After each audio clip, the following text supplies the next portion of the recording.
Our breaking news this morning, the National Guard and local authorities in Los Angeles are clashing with protesters. There are car fires burning across the city. Federal troops, of course, have been deployed directly by President Trump, and they have shot tear gas and rubber bullets into the crowd of protesters. It is, as we speak, a building situation, and it's come on the third day of unrest in the city amid a growing number of demonstrations against the president's immigration and deportation policies. Now, our North America correspondent Noel Phillips is there. We'll be going live to him in a couple of minutes, but at the moment he's in a rather dangerous situation, so he's just relocating somewhere a bit safer. While he does that, let's have a look at this report he sent earlier. There were times throughout the day when the streets of downtown LA resembled a war zone. These cars were set alight on a busy highway as heavily armed soldiers in tactical gear clashed with protesters for a third day. Pepper spray and rubber bullets fired at demonstrators furious over Donald Trump's aggressive immigration crackdown. This Democrat congresswoman pleaded with federal officers to lay down their weapons. I hope that none of you will use those guns to shoot anybody. The president's decision to overrule the authority of state officials and send in 2,000 troops is, according to the city's mayor, an unnecessary escalation. What we're seeing in LA is chaos caused by the administration. People should exercise their right to protest. That's their First Amendment right. But people should also exercise that right peacefully. Things have been far from peaceful since riots broke out in Southern California following a series of raids by immigration officers. This British photographer who lives in the city was shot by police while covering the violent clashes. I spoke to him just minutes before he underwent emergency surgery. Suddenly I got this excruciating impact pain in my right leg. I reached down, I could feel something there, a lump, a bump or something. Nick was hit by this rubber bullet. His injuries are too graphic to show you. I first thought maybe I'd been shot with something that contained some kind of liquid. And as I looked down, there was blood. The president has vowed to restore what he calls law and order and makes no apologies for his mass deportation clampdown. Well, we're going to have troops everywhere. We're not going to let this happen to our country. This unfolding turmoil has Los Angeles, which has long been a safe haven for migrants, on edge. Noel Phillips, Good Morning Britain. Noel's there now. Noel, what's going on there at the moment? An hour ago or so, Susanna, when we were talking just down the road there, I said to you that it appeared that riot police had lost control of the streets. Well, in the last 25 minutes or so, they seem to be getting things under control. A lot of the protesters have now dispersed. So from what we can see, there are people, scattered all across the city at the moment. But just look at those riot officers across the street. They're holding what appears to be... How do you guys feel about this? What appears to be... How do you feel about this? What appears to be... How does it feel? So we're just doing a broadcast, just one moment. Those riot officers across the street were clashing a short time ago with protesters, and we saw several people actually getting struck in the process of those clashes. But it is worth, stressing just how unprecedented all of this is.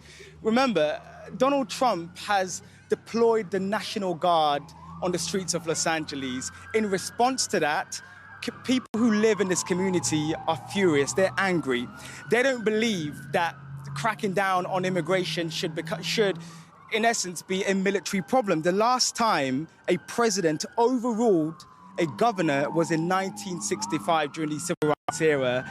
But, essentially what has happened is Donald Trump has told Gavin Newsom, who's the governor of California, step aside, I'm in command of the National Guards, and hence why the National Guards have now been deployed. And I think that's one of the reasons why people have become so angry, so, so passionate about the issue of immigration. They don't believe that the administration's approach in trying to deport people who shouldn't be in this country illegally is the right way to go about it. And you can hear the fireworks and perhaps flashbangs in the background, because at the moment what we're seeing are just officers, moving constantly across the city. In fact, that building is the federal building. That is the courthouse.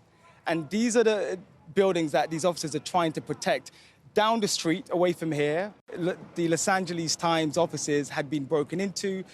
graffiti sprayed on all the walls. And as I said earlier, Susanna, we've just seen a constant flow of fireworks. And in return, police, firing, rubber bullets back at protesters. But it is past midnight. And as you can see, the situation here still appears to be quite fluid. In fact, we're just seeing groups of people running around at the moment, and I think that's in response to police trying to push them out. So as you can see, that entire area down the street, let's just go in the street very quickly and just show what I'm trying to talk about. This entire area where we had a fire burning a short while ago has now been cleared, and as you can see, police now back in control and traffic now moving along the street. But yeah, as you can see, Susanna, I think Richard, we expect this to continue. A lot of the protesters who I've spoken to said that they will be back on the streets later on today. And Donald Trump, in response to that, has threatened to deploy Marine troops from the United States military. So this could really escalate in the coming hours or perhaps days. Noel, you're on the spot. Can you pass a judgment on this for us? The local police, the LA police, say that they did not need the National Guard to be called out. They said that they had the situation 24, 36 hours ago completely under control. Is it your assessment that the calling out of the National Guard has made things worse? Richard, in response to that, speaking to people who are protesting on the streets, they believe that Donald Trump's decision to deploy those National Guard troops has inflamed the situation. So the answer in part is yes.